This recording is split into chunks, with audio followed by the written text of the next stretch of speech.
सभी को नमस्ते। आज हम णिच प्रत्यय के विषय में पढ़ेंगे। णिच प्रत्यय को बताते हुए महर्षि पाणिनि कहते हैं हेतुमति च। धातु से प्रेरणा अर्थ को कहने में णिच अय प्रत्यय हो जाता है। णिच प्रत्यय का ही जो है गुण और एचो अवयव से अय आदेश करके अय बन जाता है। जहाँ कर्ता स्वयं कार्य न करके दूसरे से कार्य करवाता है वहां पर प्रेरणा अर्थ होता है। सामान्य रूप से जिससे कार्य करवाया जाए उस वाची शब्द में तृतीया विभक्ति होती है, कर्तरीकरणयोस् तृतीया। परंतु जाना, समझना, खाना पीना शब्द कर्म वाली और कर्मक धातु में वहां तृतीय विभक्ति हो जाती है। गति बुद्धि प्रत्यवसानार्थ शब्द कर्माक्रम काणा मणि कर्ता स अणु। तो अब इसको हम उदाहरणों के माध्यम से समझते हैं। गुरु बालकेन लेखम लेखयति। गुरु बालक के द्वारा लेख को लिखवाता है। अब यहाँ पर गुरु स्वयं लेख ने लिख के बालक से लिखवा रहा है, उसको प्रेरित करके। इसलिए यहाँ पे जो है लिख धातु से अणिच प्रत्यय अय प्रत्यय होकर जो है ये लेखयति बन गया है। अब इसके अन्य उदाहरण देखते हैं। दुष्ट भृत्येन धर्म चोरयति। दुष्ट नौकर से धन को चुरवाता है।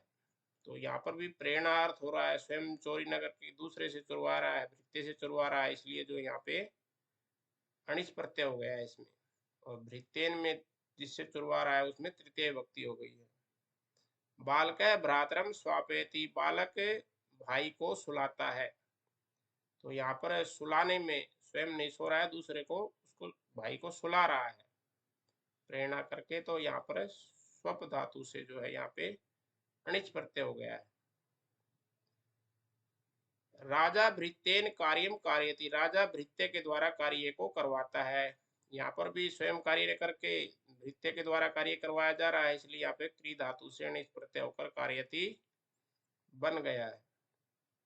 गुरु शिष्यम पुस्तकम पाठयति। गुरु शिष्य को पुस्तक को पढ़ाता है। तो यहाँ पर जो है स्वयं पाठ न पढ़ के शिष्य के द्वारा पुस्तक को पढ़वा रहा है। जो है यहाँ पे पाठ है, पठ धातु में अणिच प्रत्यय के पाठयति बन गया है। और शिष्य जिसके द्वारा पढ़वा रहा है उसमें द्वितीय विभक्ति हो गई है। पिता पुत्रम विद्यालय गम्यति। पिता पुत्र को विद्यालय को भेजता है। तो यहाँ पर स्वयं ने जा करके पुत्र को भेज रहा है, इसलिए गम धातु से अणिच प्रत्यय हो गया है। और यहाँ गत्यर्थक क्रिया होने के कारण से पुत्र शब्द में जो है जिससे कार्य करवा रहा है उसमें द्वितीय विभक्ति हो गई है। देवदत्त अतिथिन भोजनम भोजयति। देवदत्त अतिथियों को भोजन को खिलाता है। तो यहाँ पर भुज धातु से अणिच हो गया है। स्वयं खाने खा के जो है अतिथियों को खिला रहा है। तो यहाँ पर भी जो है अतिथि यहाँ पे द्वितीय विभक्ति बहुवचन हो गया है, क्योंकि यहाँ पे खाना पीना अर्थ वाली धातु है। माता पुत्र्या भारम हारयति। माता पुत्री के द्वारा भार को लिवाती है।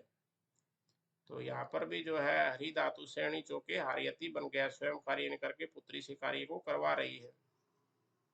अहम त्वाम वेदम अवगमयामि। तो यहाँ पर जो है ये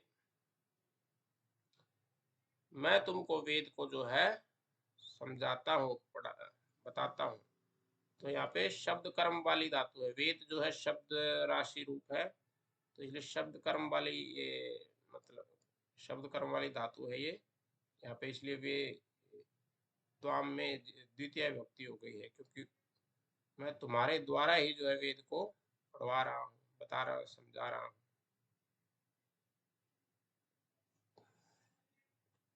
तो सह मया वस्त्राणी प्रक्षालयति। वह मेरे द्वारा वस्त्रों को धुलवाती है। तो यहाँ पर जो है यहाँ प्रक्षालयति स्वयं न धोके मेरे से धुलवा रही है। तो यहाँ पे अणिच प्रत्यय हो गया है प्रक्षालयति में। तो इस प्रकार आज के पाठ में हमने देखा कि अणिच प्रत्यय प्रेरणा अर्थ में होता है, जहाँ पर कर्ता स्वयं कार्य न करके अन्य से करवा रहा है, उस स्थिति में जो है अणिच प्रत्यय हो जाता है। अणिच का गुण होके और एचो या वायवा से आय आदेश होके अणिच का आय बच जाता है, तो इसलिए सामान्य रूप से अणिच को आय लिखा हुआ है। तो इसमें इसके साथ ही आज का पाठ हम यही समाप्त करते हैं। आप इस वीडियो को लाइक करें, शेयर करें व चैनल को सब्सक्राइब अवश्य करें, ताकि भविष्य में डाले जाने वाले वीडियो की जानकारी आप तक पहुंचती रहे। इसके साथ साथ हमारे अन्य ऑनलाइन प्रकल्प भी चलते हैं, इनकी जानकारी आप डिस्क्रिप्शन में जाकर देख सकते हैं।